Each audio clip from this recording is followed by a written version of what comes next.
Muito bom dia a todas as pessoas que estão conosco hoje. Segundo dia da 17ª edição da Naturaltech 2023. Essa feira que já é mais do que consolidada. Uma feira que trata de alimentação saudável, suplementos, produtos naturais e saúde. Desde já, o nosso muito obrigada a vocês que nos acompanham. Teve alguém que esteve aqui com a gente ontem? Não? Tem alguém que vai ficar nos outros dias da feira aqui com a gente? Vai? Vai? Ah, pode levantar a mão, sim. Isso, muito bem, muito bem. Quero me apresentar, eu sou Luana Campos, podem me chamar de Lu, estarei aqui na Arena Inspiração durante todos os dias para apresentar esses conteúdos da melhor qualidade. Hoje o nosso primeiro painel falará sobre sustentabilidade, práticas de ESG para o setor de produtos naturais. E na sequência, nós teremos um painel sobre o futuro da alimentação. Você está pronto para o futuro? Ontem falaram que o futuro pode ser plant-based. Alguém aí também acredita que vai ser nessa linha? Eu também acredito. E sem mais delongas... antes... Primeiramente, fez fotos, fez vídeos, Reels, uns stories, poste nas suas redes sociais e marque os nossos perfis. Meninos da técnica, quero pedir um favor. Só coloca pra gente, Igor, rapidinho, aqui na tela, antes de começarmos o painel, quais são as nossas redes sociais para que vocês possam lembrar e nos marcar aí. Hashtag Naturaltech, hashtag BioBrasilFair e colocar o nosso perfil BioBrasil Naturaltech. É muito importante a gente interagir com vocês nas redes sociais. Agora sim, vou convidar ele, que é autor do livro 101 Dias Mais Sustentáveis. É ganhador do Prêmio Jabuti e professor da SPM Dom Cabral e também PUC Rio Grande do Sul. Que currículo, hein? O nosso mediador vem para cá, Marcos Nakagawa, que recebe as nossas palmas. Fica à vontade, Marcos, o palco é todo seu. Com ele, teremos o advogado e professor Fabrício Soler, vem para cá, da Felsberg Advogados.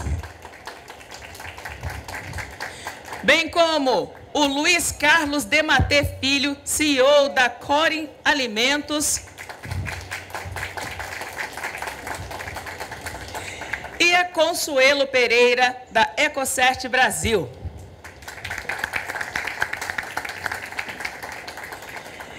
Eles terão 1 hora para suas exposições, sendo 45 aí da fala e bate-papo, e depois os últimos 15 podem ser destinados às perguntas de vocês. Então, já anotem tudo, que no final o Marcos vai introduzir as perguntas de vocês. A palavra. Obrigado. Só um minutinho, agora sim. Alô, som. Agora sim. Mais alto. Um pouquinho mais alto, pouquinho meninos. Mais alto. Som. Estão escutando bem aí? Ok, pessoal. Bom dia a todos e todas. Bem-vindos a esse nosso painel. É uma honra poder compartilhar esse momento aqui com ilustres palestrantes. O meu trabalho aqui é poder mediar, poder trazer um pouco de conhecimento. Eu sou oriental, tô com uma boina, casaco cinza, calça jeans. Sou calvo, na verdade, mas por isso que eu tô com a boina, que tá frio. E vamos começar aqui falando um pouquinho sobre o ESG, né, que para eu introduzir, quem não sabe o que é o tal do ESG, eu dou aula na SPM, na Dom Cabral, em algumas universidades, sou palestrante. Também trago aí consultorias e eu sempre estou explicando o que é ESG lá no Instagram, @profnaca, para quem quiser seguir, Naca com K de quilômetro A, certo? E o ESG, então, tem a ver com o E de environmental, o S de social, e o G de governance, que é de governança. E agora está na moda falar de ESG, os investidores querem saber de ESG, porque é uma forma a mais de gestão. Não é moda, não é uma coisa que veio para passar e ir embora, é agora realmente mais um dos checklists dos gestores para poder garantir que a sua empresa, além de trabalhar bem com o funcionário, com o produto, qualidade, serviço, também tenha o ESG. E o nosso grande desafio aqui, nessa feira, é exatamente trazer o conceito do ESG para os nossos palestrantes aqui, sendo que a maioria dos produtos deles, muitas vezes, já tem a questão ambiental, já tem uma questão social, mas como anda a gestão desses produtos, dessa empresa como um todo? Né? Não adianta fazer um produto super natural, orgânico, com selo isso e aquilo, e a sua gestão como anda? A sua gestão social dos funcionários, a sua questão de governança. Não adianta fazer um produto, um serviço bonitinho, verde, com um claim verde, né? E o processo produtivo e o cuidado das pessoas não ser ESG. Então, muito cuidado, porque a gente vai ter produtos ESG e vai ter processos ESG, e é esse o desafio que eu trago aqui para começar com o Fabrício, né? O Fabrício que a gente combinou antes aqui por e-mail. Fabrício, aqui está o seu passador, se você quiser ficar de pé também, fica... Som? Não, ainda não, som. Saindo o som do Fabrício. Acho que agora foi. Pronto, vou usar esse aqui. Bom dia, bom dia. Bom dia, bom dia, bom dia. Ok? Bora. Bom dia a todos. Queria agradecer. Em agradecimento aqui ao nosso bate-papo, fica o livro Gestão de Resíduos, o que diz a lei. Me cobrem com relação ao tempo, vê se está ok a apresentação. Vou tentar falar em 10 minutos, você me cobra. Até para a gente já desmistificar o que está incluído, ou o que está incluso no ESG. Eu já começo com a apresentação direto aqui, reto. Bom, eu sou advogado, sou consultor da ONU no Brasil e também da Confederação da Indústria, sou professor e coordenador de cursos de ESG. E tá aí, a apresentação vai ficar depois, quem quiser mais informação vê. Bom, eu vou começar já para a gente nivelar a informação ESG. Né? Quais são os temas que passam por ESG? E eu, particularmente, gosto muito do material da BNT, que não é uma norma certificadora, são práticas recomendadas. A BNT, em dezembro de 22, publicou a prática recomendada 2030, e ela traz um conjunto. Pode ficar aqui, professora. Ó, acompanha aqui, fica tranquila, não esquenta a cabeça. Não, fica sossegada. E, em resumo, é o seguinte... São vários, aqui nós estamos no eixo do ambiental, como o NACA colocou, nós temos temas, critérios e práticas recomendadas. Pô, Fabrício, e por que você está trazendo isso? Para facilitar, para simplificar. Tá? Porque eu poderia falar de várias iniciativas, várias ações de ESG, mas para mim a norma, ela já é autoexplicativa. Por exemplo, mudança climática, qual que é o tema, qual que é o critério? Mitigação de gás de efeito estufa, eficiência energética, economia circular e resíduos, qual que é o tema? Gestão de resíduos, implementação de logística reversa, economia circular, eliminação de produtos, embalagens. Está tudo na norma. Ah, mas Fabrício, só tem ambiental? Não, social. Temos diálogo social, desenvolvimento territorial, direitos humanos, inclusão, diversidade, relações de trabalho. E as práticas recomendadas. É o melhor material, na minha opinião, que elucida e ajuda a se familiarizar com o tema ESG. Aqui eu queria falar de diversidade, equidade e inclusão, porque eu tenho o privilégio, NACA, de dar aula num curso de MBA de ESG, onde eu tenho 3 alunos com mais de 70 anos. E aí eu trato do etarismo, que é um grande desafio, isso sem falar em raça, sem falar em outros desafios, alunos com 72, 74 e 76 anos se capacitando no ESG, profissionais buscando se habilitar para tratar do tema. Então, esse eu acho que a gente está avançando bem. Na questão de raça, a gente precisa melhorar bastante no Brasil.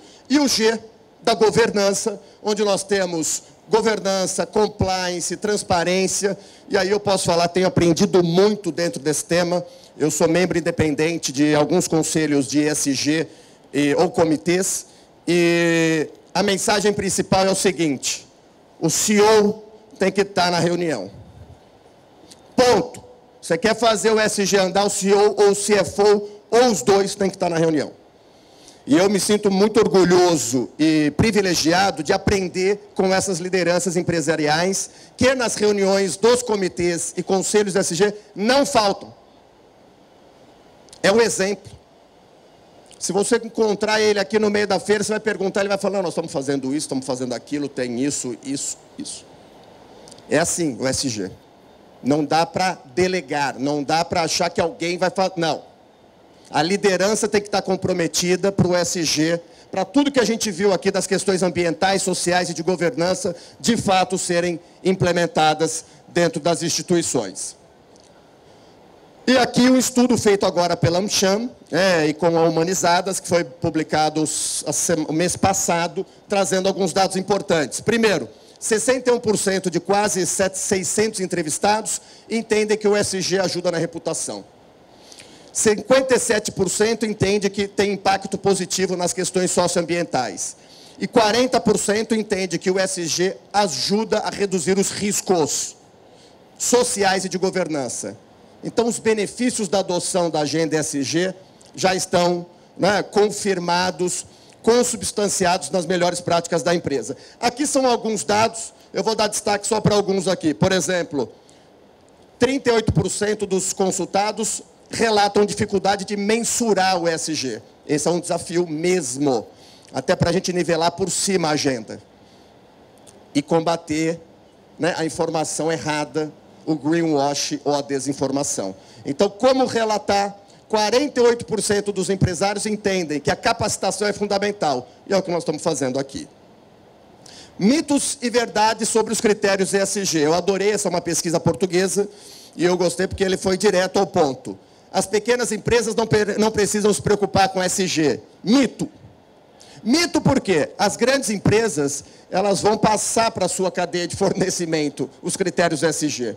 Faz parte da cadeia de fornecimento, faz parte da custódia, ou seja, que a pequena e média não precisa, total equívoco. Favorecem a fidelização dos clientes, melhora o desempenho financeiro, são eficientes apenas no mercado financeiro. Você vai mostrar que não é. São uma moda que já passa, equívoco. Adotá-los fica caro, depende. Se você não faz nada há 30 anos, de fato vai ficar caro.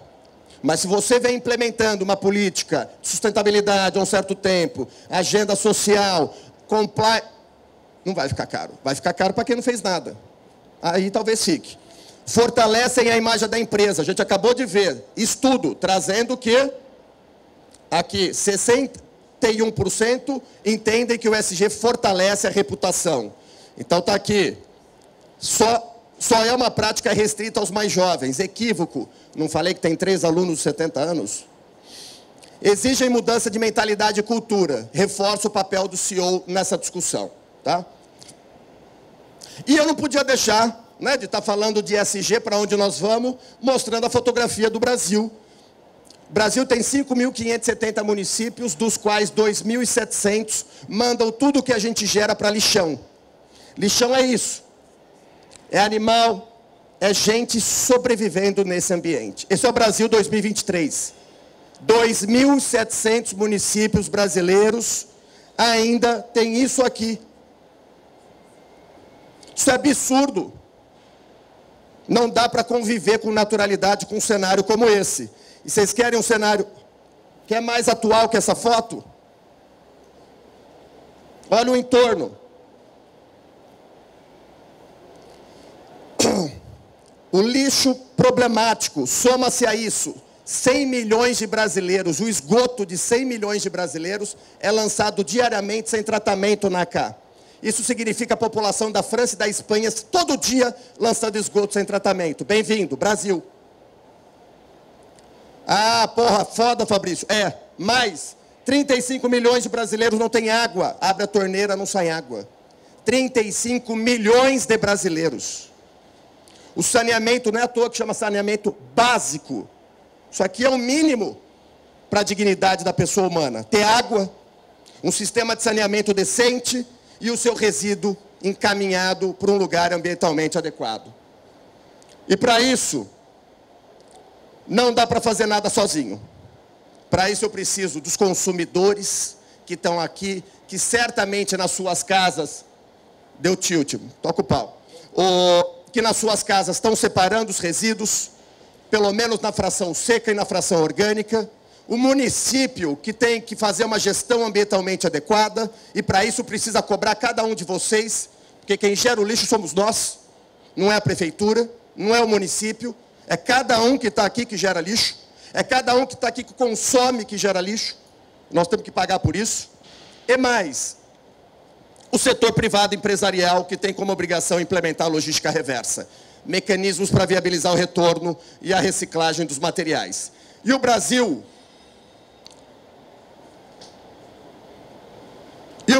vai bem nesse tema. Opa!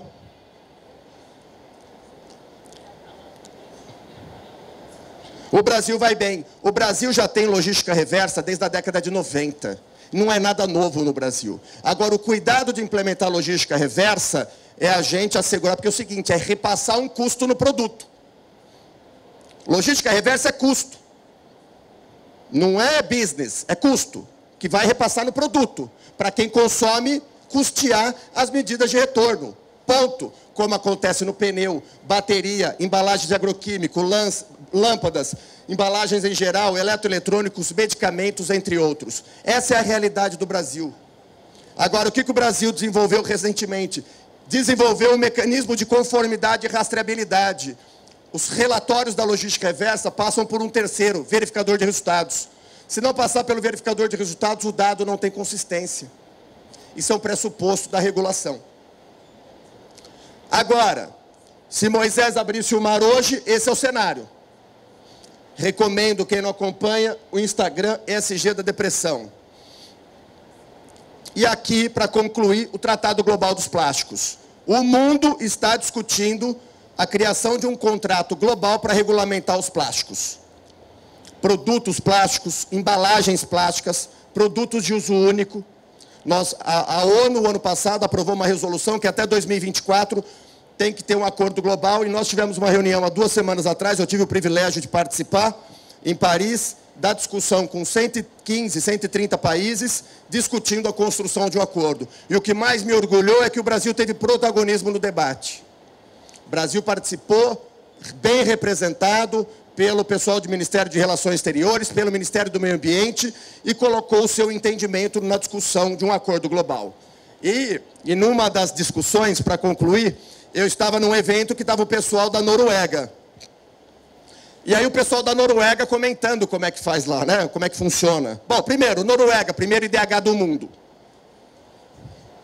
Segundo, o tamanho da Noruega é do tamanho de Goiás. A população da Noruega é menor que a do estado de Goiás. Então é o seguinte, nós temos que comparar os comparáveis. É isso, essa é a mensagem. Eu quero o país com o mesmo desenvolvimento econômico, cultural, educacional, de saúde pública, tecnológico e econômico como o nosso. Não adianta eu pegar lá... Acabou, só para acabar aqui, rapidinho, 1 minuto. E o cuidado com o greenwash, tá? Esse é o ponto de atenção, cuidado com o greenwash, fuja das alegações falsas, ponto de atenção, e eu concluo porque eu adoro essa imagem, né? Trust me, I'm green, né? O Darth Vader, né? Falando, não, eu sou verde, vai na minha, vem na minha que você passa de ano. Então, eu queria agradecer, obrigado e desculpa ter passado. Muito bom, uma salva de palmas para o Fabrício, grande companheiro aí de batalhas da área ambiental. Pela primeira vez a gente consegue finalmente estar sentados juntos aqui depois de tantos eventos.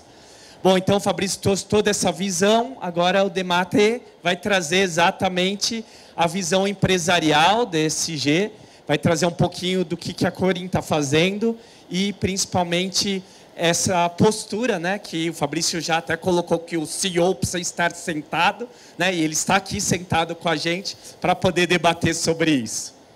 Obrigado, Marcos. Bom dia a todos e todas.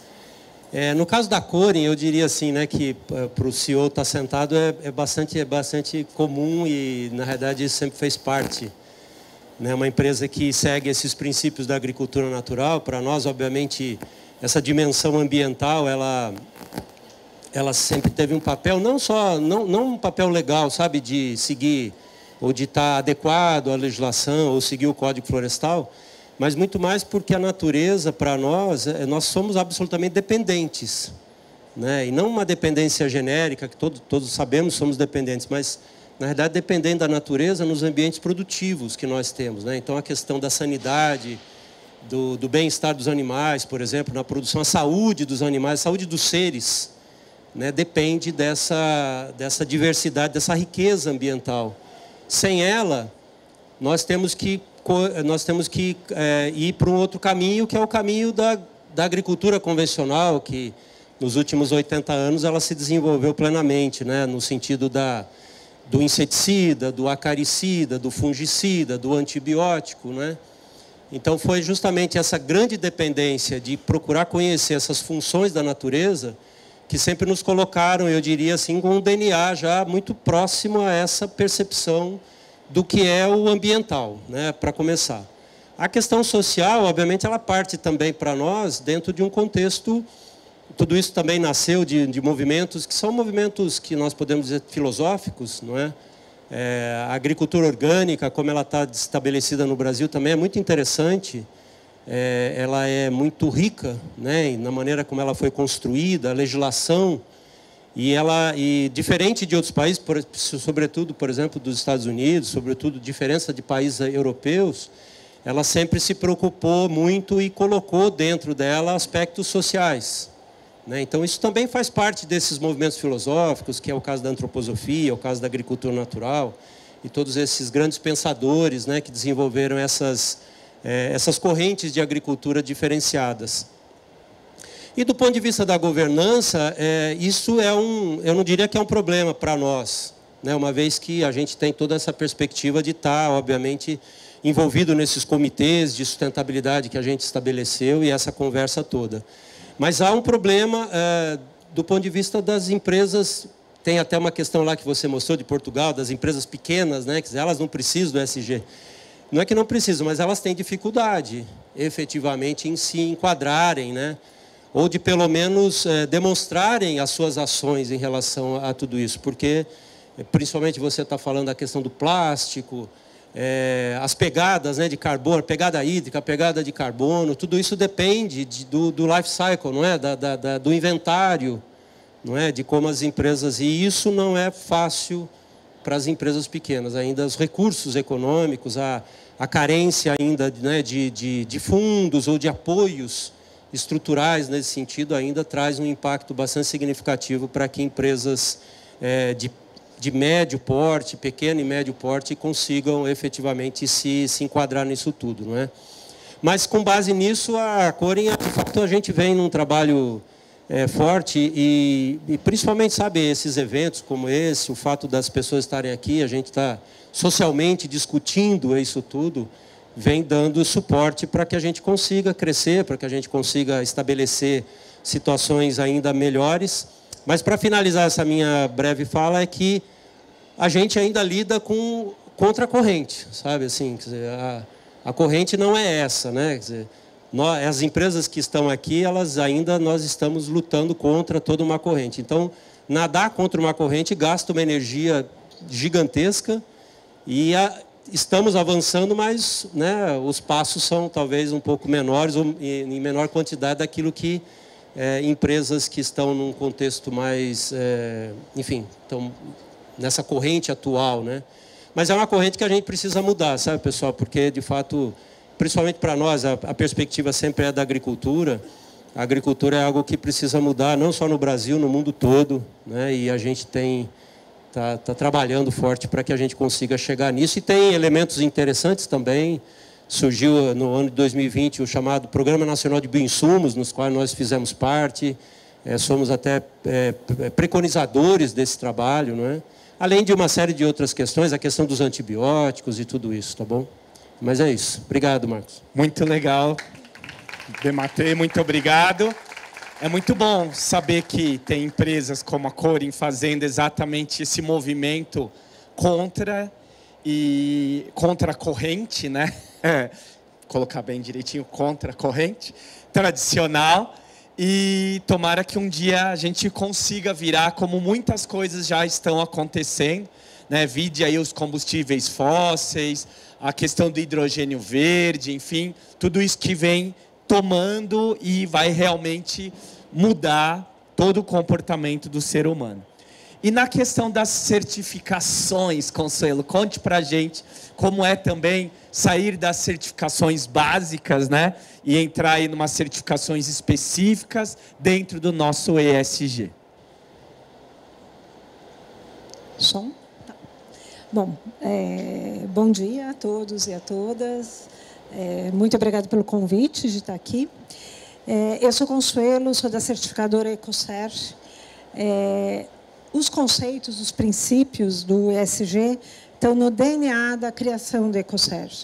A Ecocer é uma empresa que foi criada por profissionais, técnicos, agrônomos, consumidores, engenheiros, que advogavam uma agricultura mais natural antes de qualquer certificação orgânica. Em 91, quando é publicada e passa a valer a norma orgânica europeia, esse grupo, então, se transforma numa certificadora. Nesses 30 anos, nós nos transformamos, o nosso negócio passou a ser certificação. A nossa missão hoje, a gente entende, a gente foi aprendendo ao longo desses vários anos, é de trabalhar por um mundo mais sustentável. Nesse sentido, a gente entende que o nosso negócio é ajudar as outras empresas a exatamente fazer a transição para uma economia mais verde, mais sustentável. Então, hoje nós somos a maior certificadora de produtos orgânicos, de normas orgânicas, eu acredito que são mais de 20 normas que nós certificamos, mas nós certificamos muitas outras normas. Inclusive, acho que ao redor de 200 normas de todas as áreas. E dentro disso, nós acreditamos no fazer, liderar pelo exemplo, fazer. Então, no nosso entendimento, nossas políticas de responsabilidade corporativa, a gente usa a ideia da árvore. Então, a árvore produz, tem frutos, tem folhas, tem sementes. Isso são os nossos produtos. Então, a gente começa entendendo e escolhendo os nossos produtos. O que nós vamos deixar para esse mundo. E a raiz da árvore é como nós fazemos isso. De forma ética, social e ambientalmente responsável. E nós transmitimos isso nessas certificações. Então, a gente entende uma certificação, quando uma empresa pega uma norma para certificar, essa norma é, primeiro, um instrumento, uma ferramenta de gestão, porque ela mostra um caminho. Ela ajuda a empresa a ver aonde ela está e aonde ela quer chegar. E ela é uma forma de comunicar essas práticas para os seus clientes.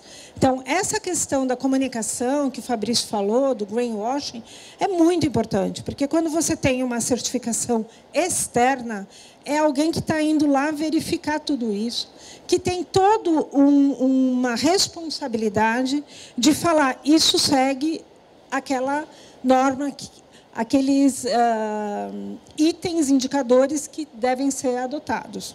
Então, nesse sentido, a gente se vê muito nesse ponto.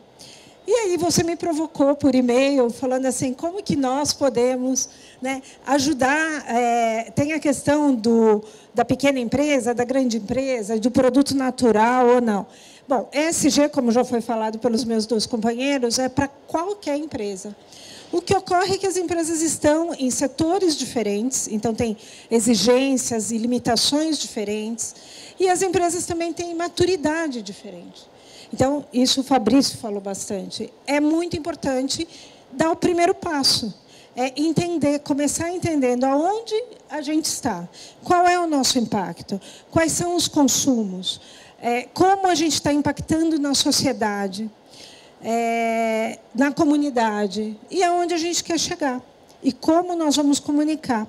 Porque no meu entendimento, o maior desafio, independente do tamanho ou do setor da empresa, é conseguir colocar os fatores econômicos, os fatores sociais e os fatores ambientais, que esses fatores sejam considerados na tomada de decisão, seja para comprar o material, seja para atribuir um novo processo, seja, enfim, qualquer decisão dentro da empresa tem que ser tomada levando esses 3 pilares em consideração e, preferencialmente, com o mesmo peso. Que hoje, em geral, o financeiro é muito forte e os outros 2 até são vistos, mas ficam numa segunda categoria.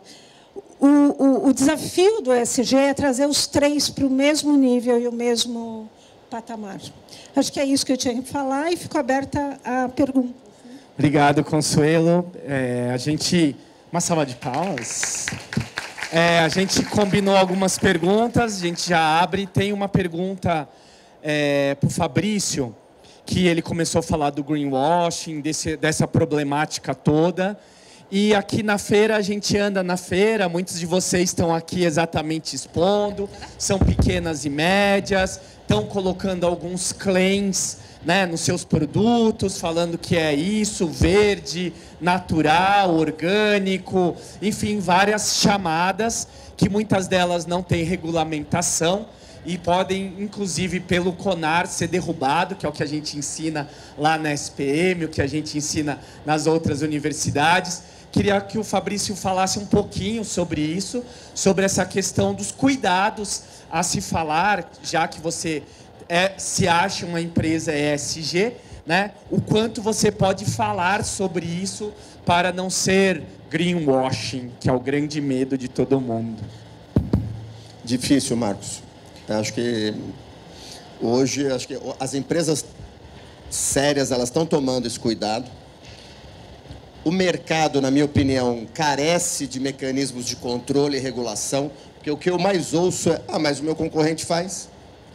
Meu concorrente está fazendo, não faz nada, faz muito menos do que eu e está informando, está fazendo isso, aquilo, outro, está comunicando assim, assado.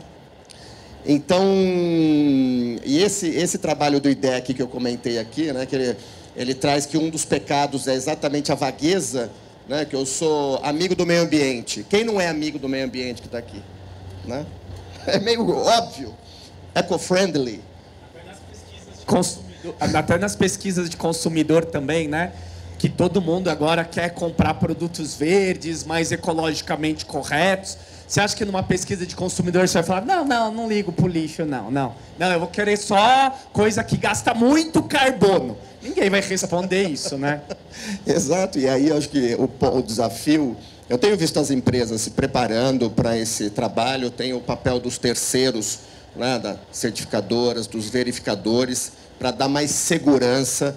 Tem os próprios times internos fazendo esse débito, porque não é uma questão jurídica, né? Quando o pessoal fala: Fabrício, vem aqui, me ajuda. Fala: vamos, primeiro é o seguinte, tem que estar o time de comunicação, marketing, jurídico, Helgov, para todo mundo pensar junto. Tem até um do Instagram, do SG, né, da depressão, que eu adoro. Eles botam assim: eu vi você encomendando uma agenda ESG para a área de comunicação. Quer dizer, mas como assim para a comunicação? A comunicação informa o que você faz. Precisa saber se a turma está fazendo. E aí vem a agenda, como foi muito bem colocada. Trabalhamos com o tema há 20 anos. Então, esse é um cuidado recorrente. Para mim, esse tema vai crescer. Os consumidores estão sendo cada vez mais críticos. Eu ainda acredito que repercuta pouco, mas eu vejo agora, só dividindo também o convite, a rede ACV, que é a rede de avaliação do ciclo de vida, ela fará no próximo dia 20 alguma coisa, depois quem tiver interesse eu compartilho, vai fazer um encontro de claims para sustentabilidade, onde nós chamamos alguém do Proteste e chamamos um membro do Ministério Público, para pensar junto. Porque assim, quem está fazendo bem feito, é legítimo colocar isso. Agora, a preocupação é o seguinte, é que tem um outro universo que não faz bem feito e na hora que chega na gôndola tem a mesma comunicação. informa-se do mesmo jeito. E esse ponto talvez a gente precisasse trabalhar um pouco mais. Aí estou falando a academia, o mercado, a regulação, trazer mais mecanismos para dar mais segurança para a gente, consumidor, usuário de produtos que querem e devem comunicar adequadamente. É isso, né? Acho que a gente está aqui nessa roda aqui exatamente para poder modificar, questionar, trazer esses pontos. Acho que o Consuelo vai colocar aqui. Eu queria comentar sobre isso porque realmente é um dos pontos da certificação, é como você vai comunicar e o que você vai comunicar. Mas especificamente nessa questão de como o consumidor final chega até a informação. Porque quando ele compra um chocolate, o cacau não se sabe de onde veio, o açúcar, enfim.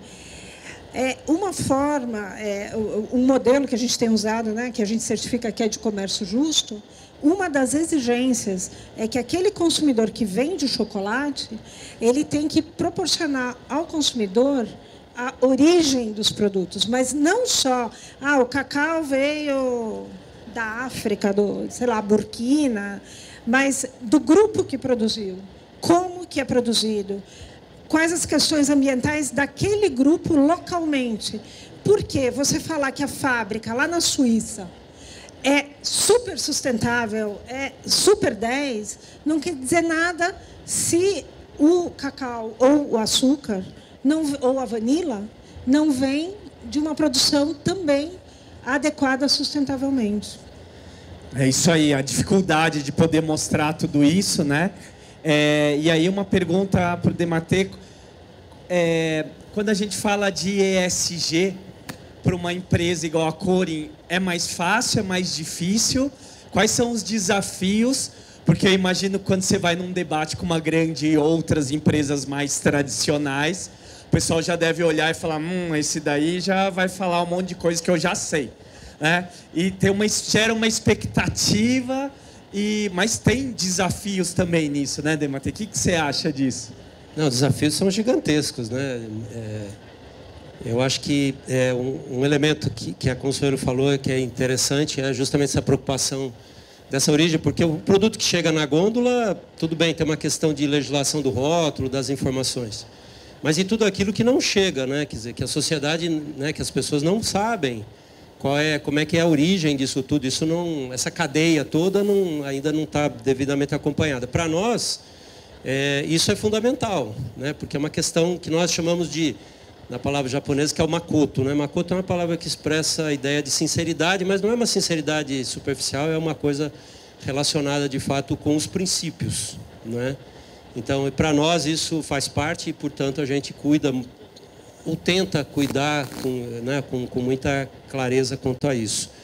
E um aspecto interessante, que também é uma coisa que também não chega para o consumidor, quer dizer, como é que a gente informa isso? E o Fabrício mostrou ali, eu achei interessante, que ele falou sobre desenvolvimento territorial.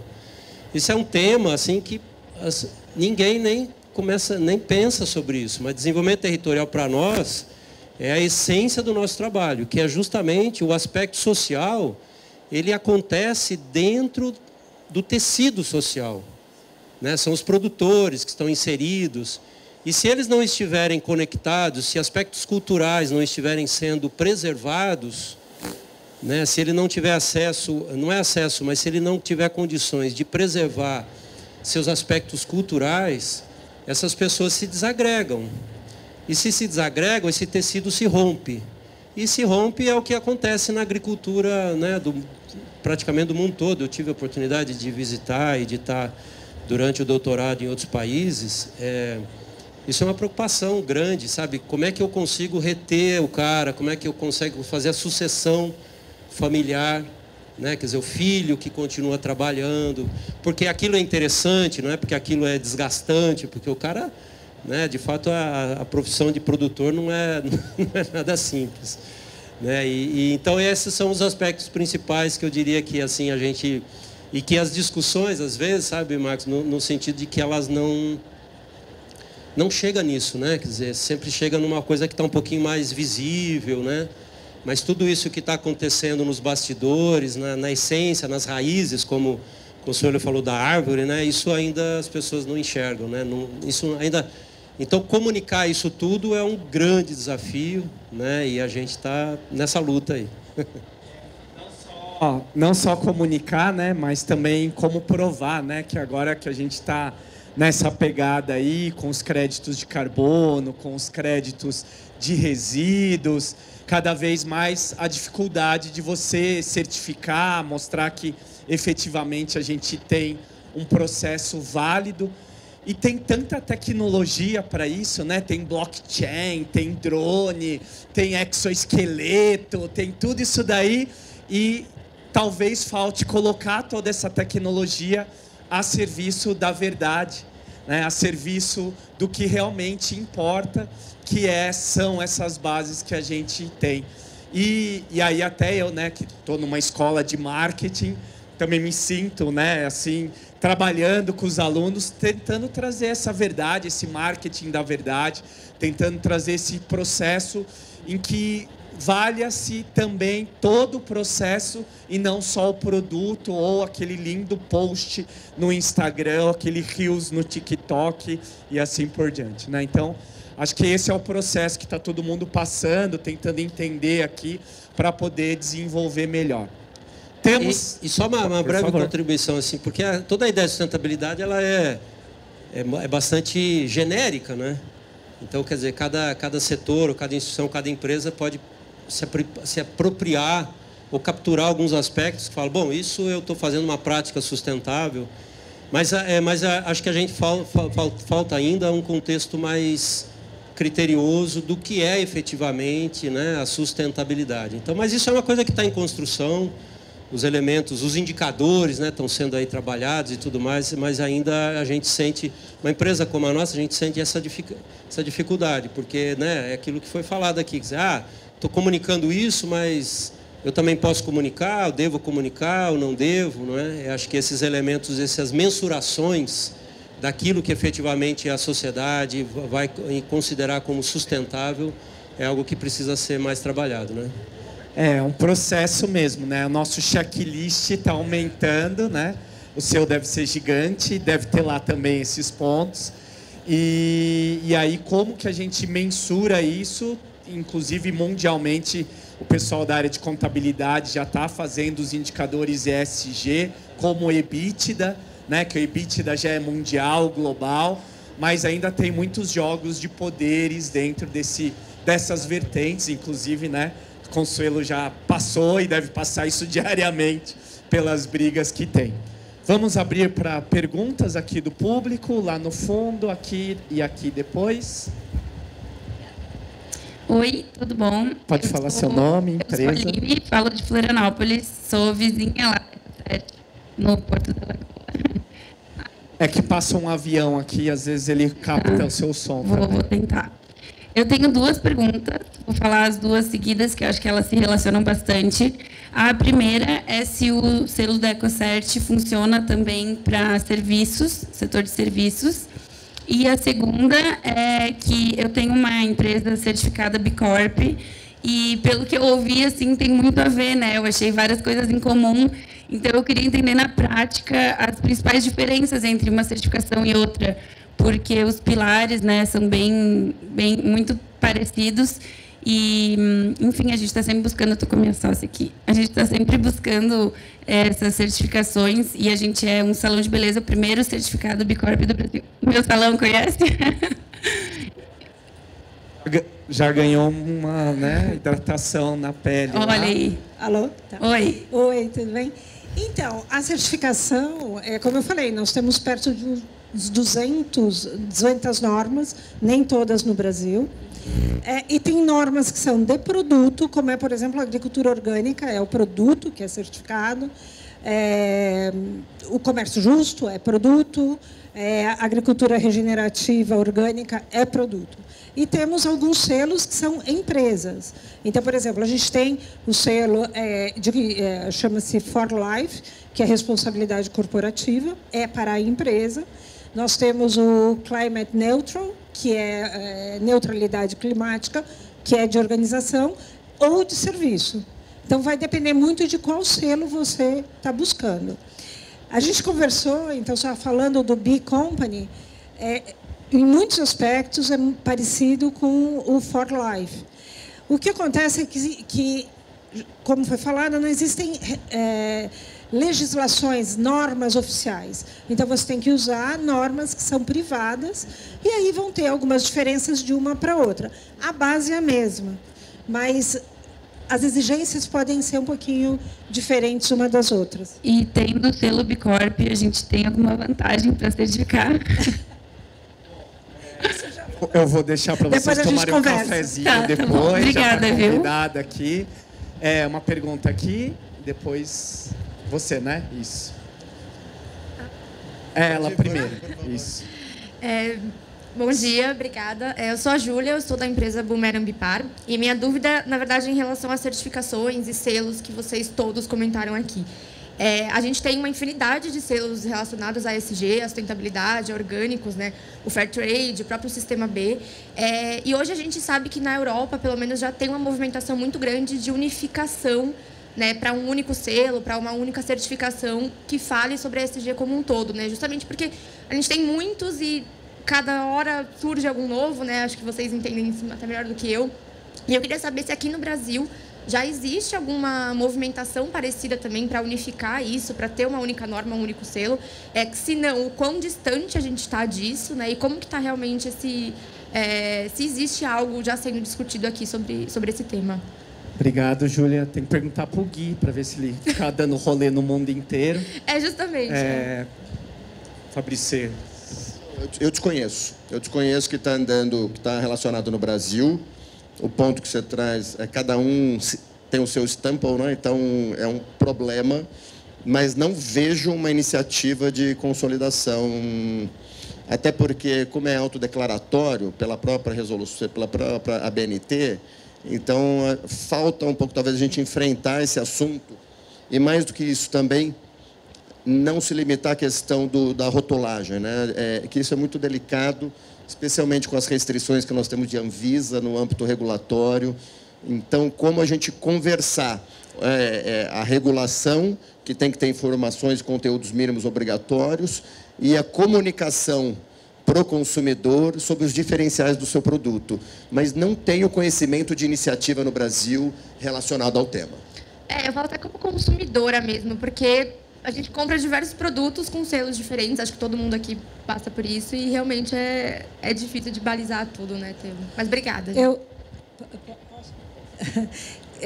Eu não conheço também aqui no Brasil nenhuma iniciativa nesse sentido, mas eu queria contar da iniciativa que tem na França de comércio justo, que é o comércio equitable. Lá está entrando em vigor uma legislação oficial, só que eles não têm uma regra como é o orgânico, que tem a norma escrita. Na verdade, eles avaliam normas privadas e aceitam, então reconhecem que a norma A, B e C realmente tem padrões, porque são várias questões que são avaliadas, e eles reconhecem essas normas. Então, no comércio justo na França, está sendo implementada uma norma oficial, que se eu for colocar um produto na França com o claim de comércio justo, eu tenho que ser certificado por uma dessas normas que eles reconhecem. É um modelo um pouquinho diferente do orgânico. Já está na hora de a gente pedir para os nossos deputados e senadores, né, Fabrício? Para poder já fazer alguma coisa assim, né? Cuidado, Marcos. Vamos pular para a próxima pergunta. Exato, pode ser pior. Deixa quieto, deixa a academia, os técnicos, quem está aqui pensar sobre isso. Então, se vai para lá, a chance de dar errado é enorme. Oi, gente. Alô, está me ouvindo? Bom dia, obrigado por todo o esclarecimento. Eu entendi muita parte em relação às empresas, em relação a ESG, que é um caminho que a gente vai pegar e que é a coisa mais certa a se fazer. Eu trabalho aí na área de cosmética natural e cada vez está mais em suma esse assunto, seja por questões ambientais, sociais ou de governança também. Mas minha dúvida não é mais sobre relação a empresas, é muito sobre o que o Fabrício falou no começo, que é o Brasil de 2023. Existe alguma previsão ou alguma discussão para chegar o momento em que o Estado vai incentivar práticas ESG? Isso eu digo, por exemplo, alguma ação de abono fiscal para empresas que fazem ESG, ou até mesmo, isso parece até uma medida um pouco protecionista, ou dá preferência para importar produtos que só vêm com coisas ESG. Lógico que cada lugar no mundo tem sua cultura e seu ritmo em relação a isso. E também eu queria até ampliar sobre... A gente viu muito no setor privado que esse é o caminho. Mas quando a gente vai poder falar sobre ESG no setor público e, sem querer conflituar em nada, mas, por exemplo, os Correios, eles emitem mais gás carbônico do que a Magalu hoje em dia para entregar. E é uma questão, e não tem como a gente... Quem é a gente para cobrar o governo? Qual vai ser o órgão que vai cobrar em relação a isso? Legal, obrigado. Um tema super fácil de discutir aqui com a gente. Dá mais 25 minutos aqui. Fabrício. Eu vou só um ponto, acho que você foi cirúrgico. Uma iniciativa bacana no Paraná. O Paraná criou um comitê público-privado para ESG, para internalizar o tema no Estado. Então está sentado empresário e governo. Não adianta falar, ó, você faz aí... E eu não faço absolutamente, eu, Estado. Foi aprovado 2 anos atrás, e aí pensando de incentivo, tá? Mas aí é dedicado à reciclagem. Está prevendo, tem uma lei, que é a Lei 14.260, de autoria do deputado Carlos Gomes, e o governo federal, o presidente da República havia vetado e o Congresso derrubou, prevendo que é a Lei Rouanet da reciclagem, para simplificar. E ela está dependendo de regulação. Então, é uma forma de... você tem que pagar imposto de renda, não tem? Então, você investe na cadeia da reciclagem com um percentual. É uma das iniciativas.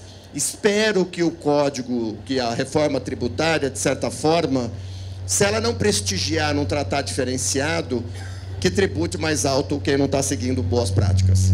Acho que talvez esse seja um dos caminhos. Eles têm dificuldade de trabalhar com isenção, mas talvez tributando mais, que é o que eles falam dos produtos com pecado, né? Mais ou menos isso. Ou é pela dor, é pelo amor. Porque no fundo é fundamental, e eu concordo contigo. Qual que é o estímulo hoje? Você faz porque você é empreendedor, você investe, você quer ver, tem o mercado, você acredita. Mas o Estado não ajuda. O Estado não simplifica. O Estado não te impulsiona. Você vai na raça. Eu falo porque todo dia eu recebo N startups dos mais variados setores, segmentos. Você fala assim, pô, saiu de um PPT, tem uma avenida para percorrer, mas o cara começa com o imposto, começa a cadeia tributária, onde eu enquadro, assim, chega, aí você precisa de um financiamento, você pega um funding, aí você fica devendo aqui, a taxa de juros come pelas pernas, você fala, porra, então eu acredito muito nessas soluções que tem hoje, os crowdfundings, ou mesmo as grandes companhias que estão aportando, acreditando nas startups, então, grandes companhias colocando recursos para inovação, tecnologia, na área de ESG. Então, esse é o caminho. Lamentavelmente, não tem quem cobre e o Estado faz pouco. E também acho que precisa fatiar o ESG, né? Porque o ESG, para quem ganha o certificado B, sabe o quão difícil é, né? E precisa picotar ele em vários pedacinhos. E aí ele deu um exemplo de um dos pedacinhos do ESG. Mais uma pergunta aqui? Depois você faz com a gente diretamente. Testando. Deu certo já. É tanto a pergunta, né, que a gente tem. Eu sou da área de ESG e de impacto. Como vocês devem saber, da área de impacto tem suas similaridades. E no Laboratório de Inovação Financeira, vocês devem conhecer, eu atuo diretamente na parte do GT Impacto, né? E principalmente com essas questões de mecanismos financeiros e tudo mais. Um adendo que eu queria fazer. A parte de padronização realmente não acho que vai ocorrer, ninguém acha que vai ocorrer, que trabalha na área, o que é interessante, na verdade, não é desesperador, mas a questão que a gente está tentando ver de um subgrupo novo é a questão de métricas, né, de como que a gente faz um frame mínimo para estar tentando, desde negócios pequenininhos, negócios de impacto, até empresas maiores, que geralmente vão estar adotando mais as questões ESG, com a própria cultura delas, né? Do Pedro Paro, ele participa com a gente lá, da Humanizadas. Então, essa questão de que ele falou muito da parte de cultura, né? Às vezes, a gente também tem a Goldenberg, lá da Ambima, conversando conosco, que como que a gente adota essa questão na cultura? Essa é a minha pergunta para vocês, porque toda essa questão, ela é linda, né?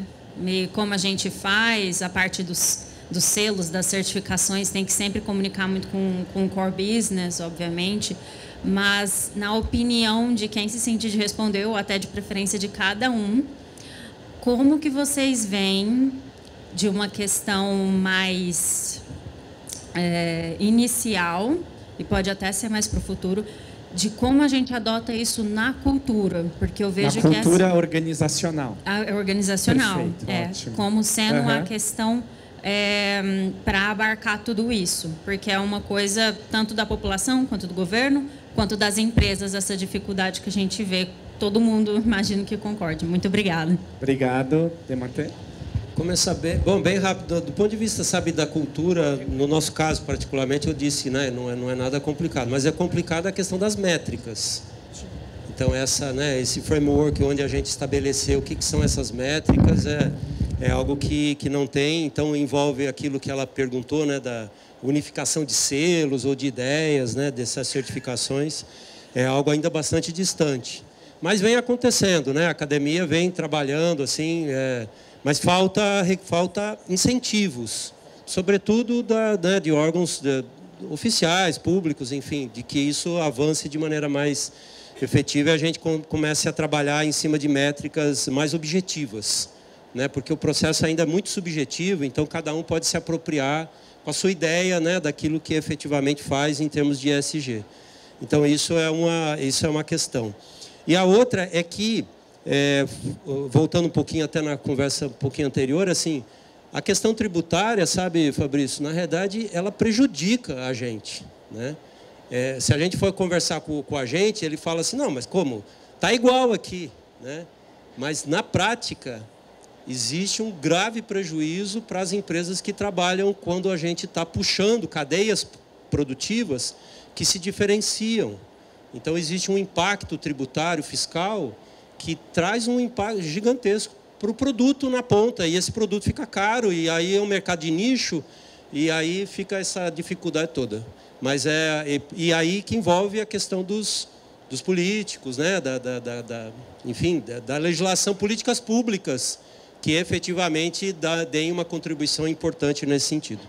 Dematê, já vou pedir para você ficar com o microfone e falar a sua última palavra final aqui, em 30 segundos. Bom, agradecer, né, acima de tudo aí a oportunidade. Foi muito legal participar aqui, Consuelo, Fabrício, né, Marcos, obrigado. E dizer que depende da sociedade, sabe? Assim, a sociedade vem, né, cada vez mais, é preciso, de fato, colocar esses elementos para que a gente consiga influenciar. O que nós temos, uma grande eficiência, são políticas públicas. As políticas públicas precisam ser trabalhadas para serem construídas e favorecer um desenvolvimento efetivamente sustentável. Isso ainda não acontece, está acontecendo, claro, tem sementes, mas ainda é muito pouco dentro de um contexto tão gigantesco que envolve, né, toda a base de consumo das sociedades do Brasil e de todo o mundo. Obrigado. Obrigado, Dematê. Todo mundo tem que ir lá conhecer, uma salva de palmas aqui. Aqui quem está na feira, lá o stand da Corin, está bem bacana, eu passei lá na frente. Fabrício, suas palavras finais. Eu também vou na linha do agradecimento, cumprimentar e dizer que fiquei positivamente surpreso com a estrutura, com a feira, achei incrível a multiplicidade de negócio, mesmo num ambiente adverso, né, de que eu falo, ambiente adverso da regulação, desde o pequeno para o médio é complicado, e você vê, eu vejo com muito entusiasmo a galera aí, vários negócios de pequeno, médio porte, todo mundo vendendo, fazendo, se posicionando e buscando trazer o seu diferencial, né, nessa cadeia. Então, incrível, parabéns aqui para eles e obrigado. Obrigado, Fabrício. Consuelo. Bom, eu também queria agradecer, foi muito interessante, foi muito bom ver bastante gente na plateia, isso é muito bom. E queria deixar, na verdade, uma mensagem assim, de otimismo e de incentivo. Comecem a fazer. Mesmo que seja pequenininho, mesmo que seja devagar, mas comece, porque depois do primeiro passo dado, a velocidade acelera e você vai vivendo isso, você se apaixona e não sai mais desse sistema, porque é uma coisa que veio para ficar, não tem outra opção. É isso, Consuelo, uma salva de palmas. Queria agradecer a feira, toda a organização pelo ótimo evento. Realmente é muito importante que a gente comece a olhar esse mundo com esse novo olhar, né? Esse novo olhar dos pequenos, médios empreendedores, dos grandes empreendedores, grandes empresas, entendendo isso como um potencial de transformação, de que não é mais sonho, que é realidade. É só andar nessa feira que você vai ver o tamanho dessa realidade, de gente batalhando pelo orgânico, pelo natural, pelo sem isso, sem aquilo, e cada vez mais que a gente possa transformar a realidade, não só dos nossos consumidores, como do planeta e das pessoas. Como eu sou um grande sonhador, professor, acadêmico, faço isso diariamente com os nossos alunos, pelo Instagram, @profnaca, pelo LinkedIn. Estou lá batalhando para que essa comunicação e visibilidade para essa temática cresça, se desenvolva e que seja o comum e não o movimento contra. Muito obrigado, pessoal. Professor Profnaca, maravilhoso. Palmas para os nossos participantes, os nossos painelistas aqui da primeira atividade da nossa Arena Inspiração. Foi brilhante. Muitíssimo obrigada, viu? E agora recebem aí um brinde especial aqui da nossa organização, da Naturaltec. Muito obrigada a vocês que estiveram conosco nessa primeira atividade.